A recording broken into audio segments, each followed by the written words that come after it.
ढाबा में मैं आज आ गया हूँ जामा मस्जिद के इस इलाके में। आप देख सकते हैं मेरे पीछे ये वर्ल्ड फेमस जामा मस्जिद आपको दिख रही होगी और उसके ठीक सामने वाली गली में आएंगे आप तो ढेर सारी खाने की दुकानें आपको मिलेगी। आप देख सकते हैं दुकानें ही दुकानें हैं, लोगों से भरा रहता है ये इलाका।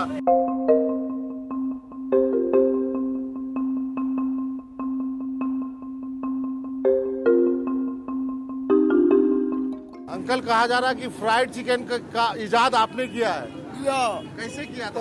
49 सालों को इसको करते हुए बस ऐसे अल्लाह ने करवाया, हमने कर लिया जैसे ऊपर वाले की में। पर हमने काम को नहीं छोड़ा। 49 साल, एक कम 50 साल। 50 साल तो हो ही गए इसका। हाँ, 25 साल 30 साल फुटपाथ पे बैठा और अब 20 साल से ना बैठा हूँ। सब ऊपर वाले की मेहरबानी, जब चाहता है वो बात है। आपकी एज कितनी हो गई है अभी? मेरी 2 कम 80 की है और अभी तक आप काम खुद कर रहे हैं? ये ऊपर वाले की मेहरबानी है।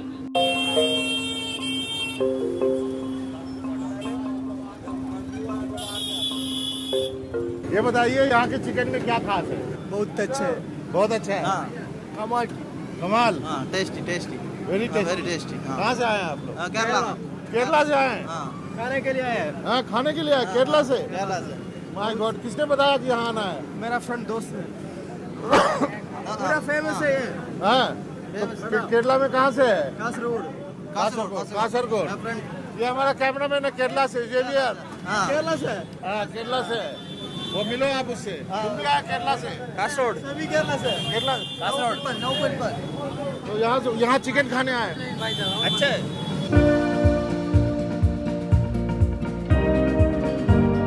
इस इलाके में आएंगे तो आपको ढेर सारे रंग मिलेंगे और उसी रंग में से एक है। आप क्या बेच रहे हैं? ये शरबत मोहब्बत है। शरबत मोहब्बत है। क्या क्या होता है इसमें? इसमें प्यार, मोहब्बत, मजा, दूध, वाटरमेलन, रूअफ़ज़ा।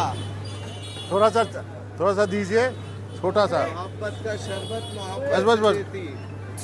अभी भी मोहब्बत यही होती। शरबत तो शरबत है, मोहब्बत से हम देते हैं तभी शरबत है, मोहब्बत है। I love you.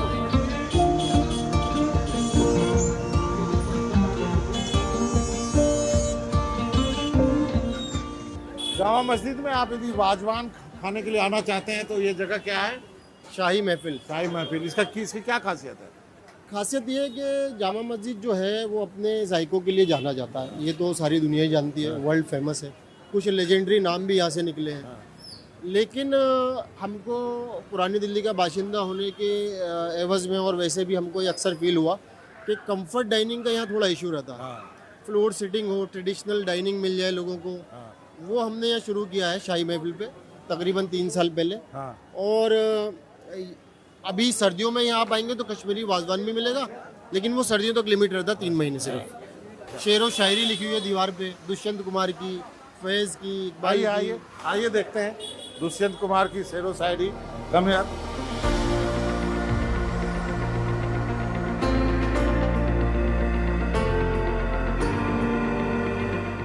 यहाँ पे लिखे हैं आप? ये शायरी है, ये तो मेरी खुद की ही शायरी। ये आपकी शायरी है? जी। इसको पढ़ के बताएं। जी, क्यों नहीं।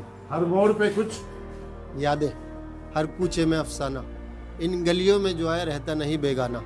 शहंशाहों की माशूका, लुटेरों का निशाना, शहर दिल्ली में छिपा है किस्सों का खजाना। अरे वाह।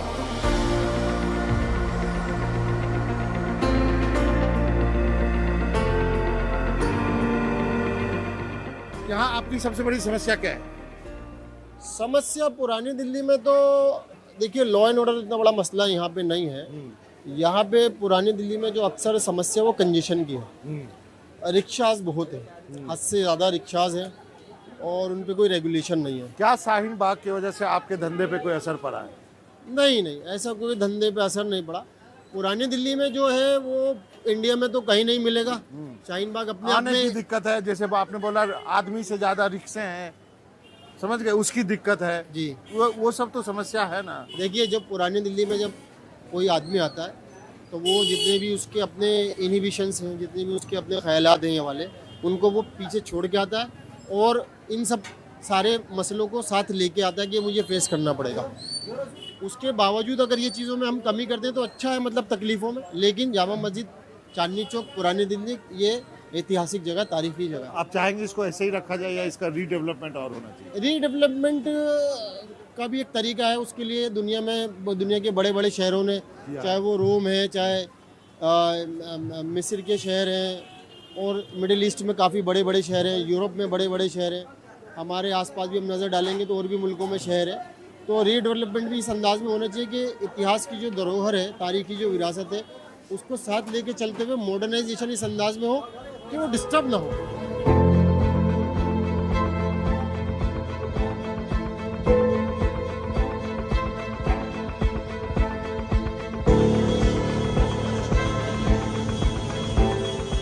बाजार मठिया महल के ट्रेडर एसोसिएशन के अध्यक्ष हमारे साथ हैं। सर, आपका नाम क्या है? हाजी सलीमुद्दीन।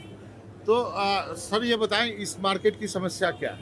जनाब, समस्या तो बहुत है, क्योंकि पिछले 4-5 साल से यहाँ बिल्कुल भी काम नहीं हो पाया। आप देख सकते हैं, सबसे पहले तो ये तारों को देख लीजिए। ये जो तार हैं, हमेशा कहा जाता है कि इनको अंडरग्राउंड करेंगे, कहीं कोई अंडरग्राउंड नहीं होते। उसके बाद आप अच्छा, ये तार पे याद आया, ये तो मुझे लगता है कि कपिल सिब्बल के पहले के समय से सुनते आ रहे थे कि ये हर बार हमसे चुनावी वादे करे जाते हैं, उसके बाद कोई भी यहाँ आन के नहीं झाँकता। तो आप अभी चुनाव होने वाले हैं, क्या जी। गुजारिश है आपकी?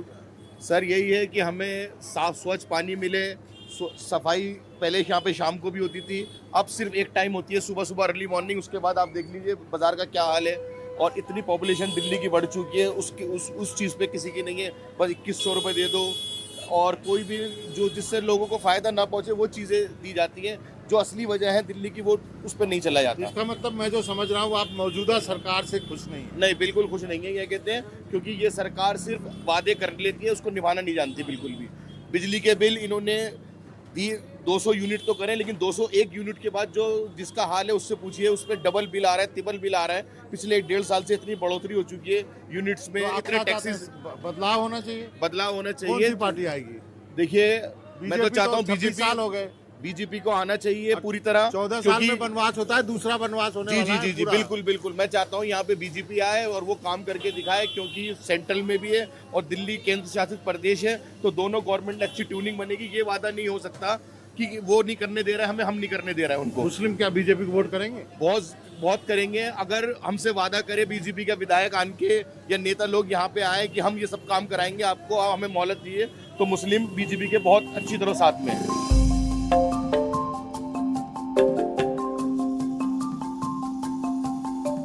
ये दुकान कितने साल पुरानी है? कम से कम ये 80 के आसपास, 80 साल। और जवाहरलाल नेहरू यहाँ आए थे, क्या किस्सा है वो? अब इसके बारे में तो सर पुराने लोग बता सकते हैं। हाँ, लेकिन फिर भी आपने भी तो सुना होगा। जवाहरलाल नेहरू का मतलब ये होटल ओपनिंग किया हुआ उन्हीं का है, इसलिए उनके ऊपर मतलब ये नाम रखा गया, और अल जवाहर। अल जवाहर। और सबसे फेमस क्या है यहाँ? यहाँ ज़्यादातर इस समय जो है मटन नारी चल रही है ज़्यादा फेमस। उसके अलावा जैसे और बताए, जैसे चिकन चंगेजी, तावा चिकन और चिकन कोरमा, मटन कोरमा, ये सब चल रहे हैं। आप ये बताएं, आप कितने सालों से हैं यहाँ पे? यहाँ से हम करीब 12 से 13 साल हो गए। तो 12-13 सालों में लोगों को खाने का क्या प्रेफरेंस बदला है क्या?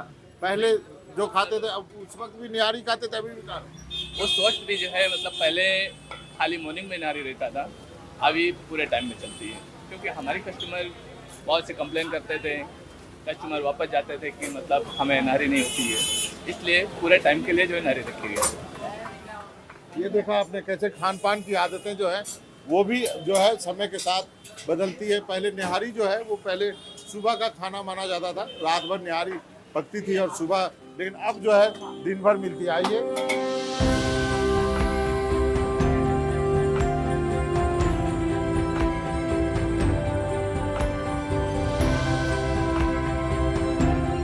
सर ये होटल कब से है?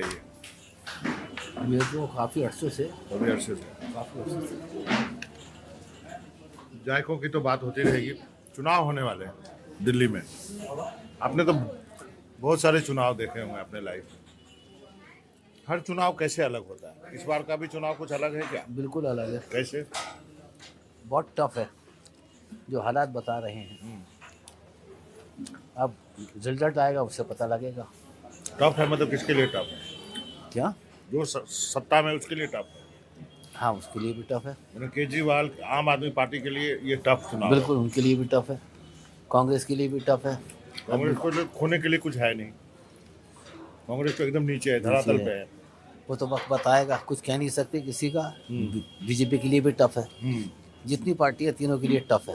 केजरीवाल ने जो राजनीति शुरू की है, जो फ्रीबीज देने की बात की है, जिसको रेवड़ी भी कहा जाता है, और प्रधानमंत्री को भी कहना पड़ा भाषण में कि जो फ्री चीज़ चालू है, जो भी योजनाएं दिल्ली में चालू हैं, वो जारी रहेंगी। आपको क्या लगता है ये फ्री में देने की का जो चलन है वो अब एक जरूरी बन गया है पॉलिटिकल पार्टी के लिए? बिल्कुल वही दिखाई दे रहा है सब तरफ। हाँ, बीजेपी वाले अपना बांट रहे हैं, केजरीवाल अपना बांट रहे हैं, सभी बांट रहे हैं। हाँ। सभी एक लाइन में है, कोई कम कोई ज़्यादा, फर्क इतना है। लेकिन पैसा तो पब्लिक का जा रहा है। आपको क्या लगता है यूथ के लिए क्या क्या है इस? देखिए यूथ का तो अगर आप खाए भी देखिए मैं यूथ के लिए तो नहीं कहूँगा। एज अ मुस्लिम, मैं एक मुसलमान हूँ और मुझे चेंज चाहिए, मुझे डेवलपमेंट चाहिए, मुझे एक अच्छी एजुकेशन चाहिए अपने आने वाली जनरेशन के लिए। आप मुझे बताइए क्या आज के दिन में, जैसे आपने कहा आप मुस्लिम हैं और आप चाहते हैं डेवलपमेंट, क्या मुस्लिम जो है एक आइडेंटिटी क्राइसिस में जी रहा है आज के वक्त? बिल्कुल जी रहा है, बिल्कुल जी रहा है, बिल्कुल जी रहा है। और इसके अंदर हम लोग ही जिम्मेदार हैं इस चीज़ के।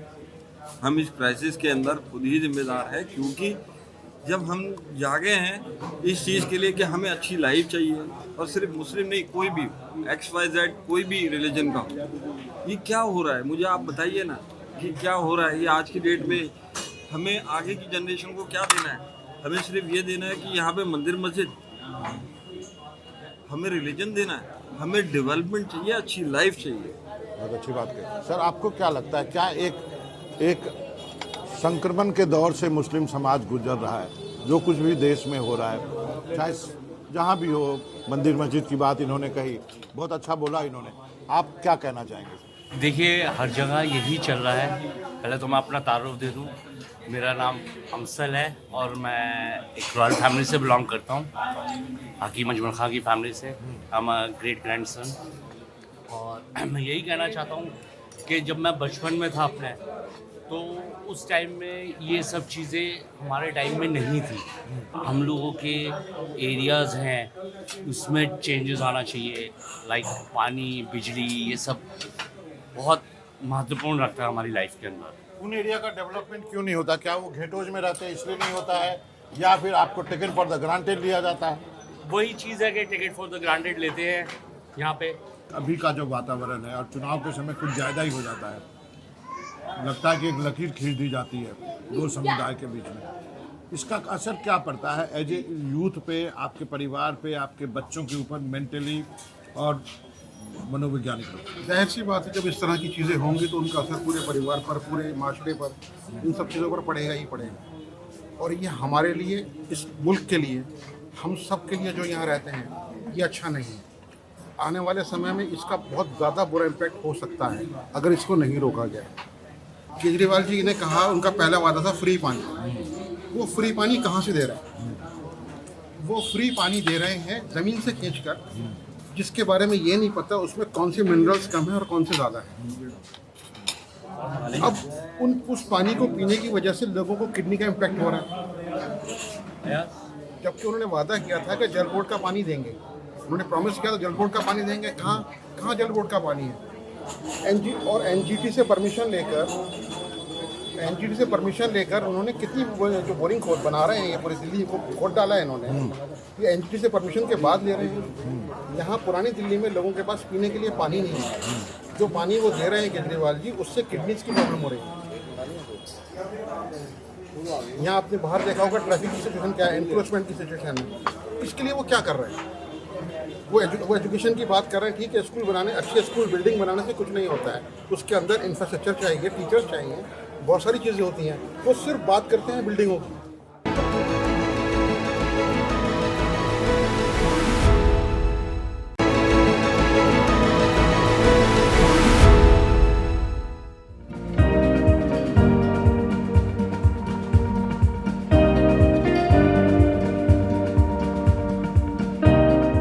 एक और सवाल है, आपने तो इतने दिनों तक राजनीति देखी, मुस्लिम लीडरशिप पर एक बड़ा सवाल होता है। इस देश में कोई मुस्लिम लीडरशिप नहीं है, कोई है तो वो भी उसको कुछ किया नहीं।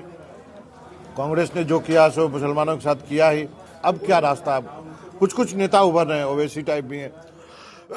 अब ओवैसी और समाजवादी पार्टी के बीच में झगड़ा हो जाता है, कहीं भी चुनाव होता है कि हम हैं मुसलमानों के प्रतिनिधि तो हम हैं। आप बताएं, व्हाट इज योर थॉट? सबसे बड़ा मसला ये है कि लीडर तो सब बन जाते हैं, जब सिचुएशन वैसी होती है जहाँ ज़रूरत होती है वहाँ नहीं आते सामने, वहाँ बैकआउट कर जाते हैं। फिर अंडरस्टैंडिंग नहीं है, एका नहीं है, सबसे बड़ी ये कमी है। और एक चीज़ और हो रहा है, दिल्ली के चुनाव में सभी लोग, चाहे वो समाजवादी पार्टी हो, शिवसेना हो, तृणमूल कांग्रेस हो, वो सब कांग्रेस को कह रहे हैं कि तुम मत लड़ो इतनी मजबूती से केजरीवाल के खिलाफ। ये आपको समझ में आया? ये कुछ हमारी समझ से बाहर है, जिसकी जो मर्जी आया कहता है, लेकिन अपनी अपनी जगह सबको राइट है। मुस्लिम लीडरशिप एक ओवैसी के पीछे बहुत यूथ भागते हैं। बिल्कुल यूथ भागते हैं, लेकिन मुझे नहीं लगता कि सारे यूथ ही उनके पीछे भाग रहे हैं। अब आज की डेट में अगर वैसे जनरली लिया जाए तो यूथ जो है, मुस्लिम यूथ जो है, वो राहुल गांधी को भी बहुत फेवर कर रहा है। और राहुल गांधी का जब से वो रैली निकाली है, कौन सी, भारत जोड़ो, तो उसके बाद तो काफ़ी ज़्यादा वो पॉपुलर हो गए। ओवैसी साहब जो हैं वो एक रीजनल लीडर बने हुए हैं, और वो रीजनल लीडर के साथ साथ ये सोचते हैं कि मैं जो है पूरे इंडिया का लीडर बन जाऊँ। इंडिया की मास पॉपुलेशन जो मुस्लिम पॉपुलेशन है, जहाँ जहाँ वो वहाँ जाके लड़ते हैं और एक आध सीट लेके आ गए, लेकिन सबके वोट खराब कर देते हैं। तो मुझे नहीं लगता कि उनको लड़ना चाहिए। ये जो दिल्ली में बात हो रही है, तृणमूल कांग्रेस, शिवसेना, समाजवादी पार्टी, ये सब कह रहे हैं कांग्रेस को कि आप केजरीवाल को ही जीतना चाहिए, आप लड़ेंगे। तो क्या उनको डर है कि यदि कांग्रेस मजबूती से लड़ी तो केजरीवाल को हो सकता है कि कांग्रेस मजबूती से आगे आए? ये पॉसिबल है कि कांग्रेस आगे आ सकती है। आप क्या कहेंगे सर इस पर? सब मुसलमानों की जो लीडरशिप थी, 47 के बाद से हमेशा कांग्रेस ने मुसलमानों को लीड किया। और अचानक ये थोड़े टाइम के बाद जो है, ये ओवैसी साहब जैसे लोग, समाजवादी पार्टी में रहे, बिहार में लालू यादव रहे, जैसे लोग रहे, इन लोगों ने अपने आप को आगे बढ़ाया। लेकिन ये सब लोग जो हैं एक रीजन के अंदर सेटल्ड हैं। ये समाजवादी पार्टी का दिल्ली में कोई नहीं है, इसी तरह लालू जी का दिल्ली में कोई इतना बड़ा नहीं है।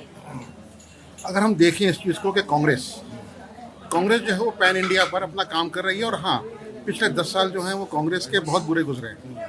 और ऐसा नहीं है, राहुल गांधी जी की न्याय यात्रा के बाद, और जो उन्होंने 2 यात्राएं की, और शायद हिंदुस्तान का एक पहला लीडर है जिसने इतना बड़ा स्टेप उठाया और पूरे इंडिया को कवर किया।